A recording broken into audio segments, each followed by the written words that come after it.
Je dissous donc ce soir l'Assemblée nationale. Coup de tonnerre en France. Après la victoire du Rassemblement national et un revers pour la majorité présidentielle, Emmanuel Macron a décidé de dissoudre l'Assemblée nationale et de convoquer de nouvelles élections législatives les 30 juin et 7 juillet. Mais comment ça marche ? Le président Macron a eu recours à l'article 12 de la Constitution. De nouvelles législatives doivent donc se tenir d'ici 20 à 40 jours. Cet article a été utilisé pour la dernière fois par Jacques Chirac en 1997. Oui, ça date. Lors des élections législatives, on vote pour les 577 députés de l'Assemblée nationale. En général, ces élections se déroulent dans la foulée de l'élection présidentielle. Donc, ce scrutin se déroule en 2 tours. 2.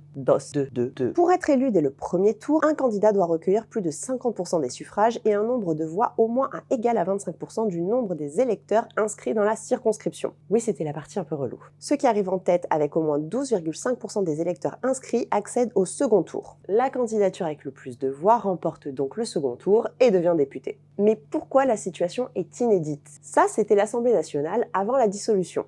On voit que le RN avait 88 députés, face à une majorité qui en avait plus de 240. La NUPES, par exemple, en avait 131. Alors il faut savoir que le Premier ministre est issu de la majorité à l'Assemblée nationale. Donc si le Rassemblement national passe en tête, Emmanuel Macron devra donc forcément cohabiter avec le parti d'extrême droite. Une première dans l'histoire de la Ve République. Alors si vous avez des questions sur ces prochaines élections anticipées ou qu'il y a des sujets spécifiques que vous voudriez qu'on aborde, dites-nous tout en commentaire.